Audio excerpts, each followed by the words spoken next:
कि एक कोई हादसाती तौर पर हार्ट अटैक होने की सूरत में इधर कोई ब्रिगेडियर पाकिस्तानी तरफ से फौत हो गया। हकीकत क्या है खुदा बेहतर जानता है, चूँकि एक बड़े रैंक के फ़ौजी अफसर थे।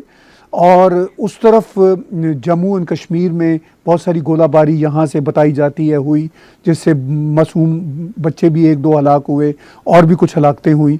और भारत ने समन किया द फोन वर्चुअल इस बार पाकिस्तान के डिप्लोमेट्स को, और पाकिस्तान ने भी समन किया भारत के डिप्लोमेट्स को। तो ये सूरत हाल इन दिनों तो ऐसी नहीं होनी चाहिए थी। किसको ज़्यादा जिम्मेदार आप करार देते हैं? क्या इन्फिल्ट्रेशन की कोशिश है? नहीं, ये सूरत हाल इन दिनों क्या किसी दिनों में भी ऐसी नहीं होनी चाहिए थी। ये मैं समझता हूं कि ये ट्रेजेडी ऑफ द पुअर्स और ट्रेजेडी ऑफ द पीपल जिनका कोई इन्फ्लुएंस नहीं है। क्योंकि मेरी नजर जो है वो अक्रॉस द डिवाइड जो लोग बसते हैं उनकी मैं बात कर रहा हूं। चूंकि ये तो चले फौजें जो हैं वो तो देवर बिल्ट फॉर फाइटिंग, और उनकी अगर कहीं तैनाती है वहां पे कोई टेंशन का है तो उनको एक्सपेक्ट भी करना चाहिए कि कुछ ना कुछ तो होता है। लेकिन जो आम लोग मारे जा रहे हैं और एक ऐसे वक्त में मारे जा रहे हैं, देखें कल की रिपोर्ट ये थी कि वहां पे बड़ी तादाद में लोगों को बंकरों में छुपना पड़ता है। क्योंकि असल में अगर एक तो गाइडलाइन यही है उनको, दूसरा ये कि अगर वो नहीं जाते तो फिर इस तरह लोग मरते हैं, मसलन औरतें बच्चे जो है आम पॉपुलेशन, कहीं कोई बम फटा, फायरिंग हुई इसके नतीजे में। तो मैं समझता हूं कि अब देखना यह है कि जिन लोगों की तरफ से ये हो रहा है उनके ज़हन में आखिर है क्या।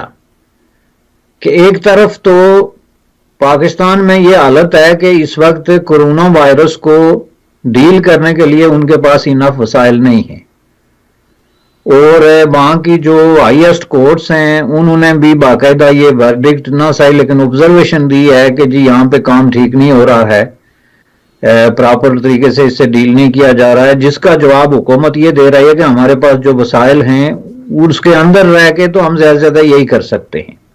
दूसरी तरफ उनकी जो तवक्को थी कि उनको आईएमएफ की तरफ से पैसे मिलेंगे ये क्राइसिस को डील करने के लिए, वो आईएमएफ ने जो लिस्ट जारी की है वो आपने देखी होगी कि उसमें पाकिस्तान का फिलहाल नाम नहीं है। आई डोंट नो कि वो ऑथेंटिक दैट लिस्ट इज। तो उसकी मौजूदगी में आप जो है अपनी बॉर्डर पे एक बाकायदा जंग खोल के बैठे हुए हैं। मैं इसको क्रॉस बॉर्डर फायरिंग नहीं कहूंगा, क्योंकि क्रॉस बॉर्डर फायरिंग करके तो आप जो ग्रेविटी ऑफ द सिचुएशन है उसको मिनिमाइज कर रहे हैं, रिड्यूस करके पेश करने की कोशिश कर रहे हैं। ये बाकायदा जंग है जनाब दोनों तरफ से।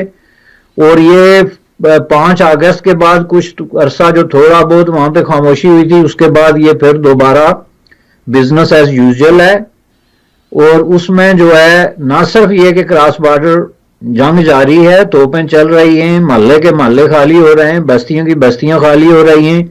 वहां के आप उर्दू अखबारात उठा के देखें इस तरफ के, उसमें आपको हर रोज कोई ना कोई 2 बंदे, 10 बंदे, 15 बंदे, 20 बंदे मरने की इतलात आपको मिलेंगी मुख्तलिफ सेक्टर्स में। और इसी तरह दूसरी तरफ भी जो है वो लोगों की जो है वो जान जा रही है, लेकिन उस पर कोई एक बयान तक नहीं दे रहा। और आपके प्राइम मिनिस्टर साहब आज मैंने देखे थे तस्बीह पकड़ी हुई है और आंसू बहा रहे हैं कि यानी दिस इज रियली, मैं समझता हूं कि हाइट ऑफ दी जोकिंग और मजाक की जो है हद होती है कॉमेडी की, कि आप इतने बड़े सीरियस किस्म के मसाइल आप उस पर बयान तक नहीं दे रहे। ये देखें ओवरसीज पाकिस्तानियों को शिकवा है कि यहाँ कोई 150-200 आदमी मर गया न्यूयॉर्क में, और इधर उधर मुख्तलिफ जगहों पे लोग बाज़ जगहों पे स्टक हैं, उनके जॉब चले गए, माली मुश्किलात में है। तो उनके बारे में भी उन्होंने एक बयान तक नहीं दिया। जिसके बारे में बयान दिया था उन्होंने चंदे की अपील की थी, चंदा उल्टा उनसे कहा था कि हमें पैसे दें आप। यानी इस वक्त जबकि लोगों की नौकरियां जा रही हैं, कारोबार छोटे खत्म हो रहे हैं, और यहाँ इन मुल्कों में बचाने साहब 1 महीना अगर आपका कारोबार खराब हो जाए तो आप रेंट नहीं दे पाते, आप फारिग हो जाते हैं कारोबार से।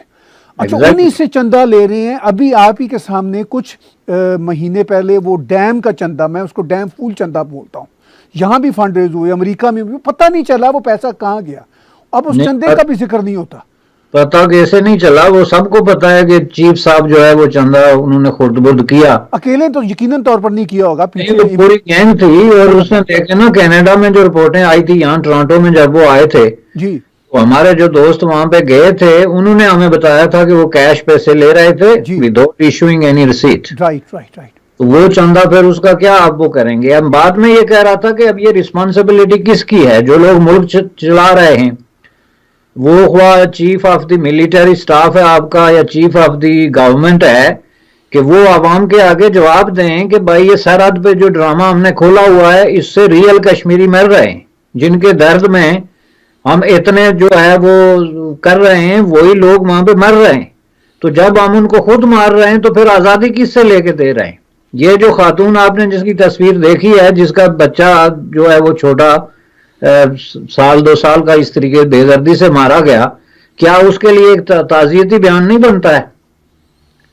जो उस तरफ मारा गया पाकिस्तान की तरफ से जो फायरिंग हुई, तो उसी तरफ के तो कश्मीरियों की आज़ादी के लिए ये सारा जो है ड्रामा ये चल रहा है। तो मैं समझता हूं कि ये बहुत एंड है कि आप इस तरह की एक खौफनाक सिचुएशन में, जब पूरी दुनिया में खौफ व हरास है, लोग अपनी जिंदगी और मौत के मामलात पे फिक्रमंद हैं, और आप इस तरह की जो है वो खोल के बैठे हुए हैं। हालांकि यही मौका था कि जिसको बुनियाद बना के इंडिया और पाकिस्तान के दरमियान एक बातचीत का आवाज हो सकता था, अमन की बात हो सकती थी। आपने बातचीत की बात की, जब ये कोविड-19 ने हिट करना तेजी से शुरू किया तो प्राइम मिनिस्टर नरेंद्र मोदी ने एक तमाम सार्क कंट्रीज के जो हेड ऑफ द स्टेट्स थे उनको एक वीडियो कॉन्फ्रेंस में दावत दी, पाकिस्तान के प्राइम मिनिस्टर को भी दावत दी।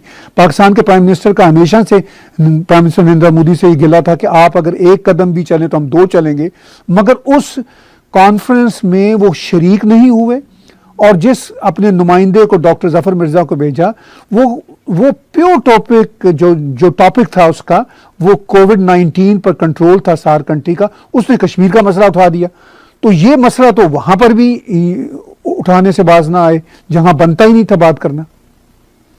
नहीं, बिल्कुल सही है। उस पर तो बहुत लोगों ने रद्द अमल दिया था खुद कश्मीर के अंदर कि ये बड़ा जो है अजीब बात है।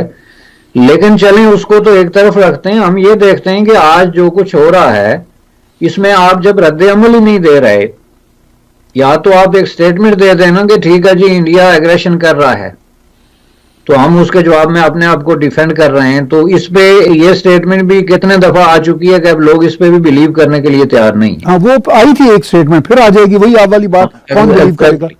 तो इसलिए अब इनके पास कहने के लिए कुछ है नहीं जनाब, वही रवायती किस्म की जो है उन्होंने सियासत शुरू की हुई है।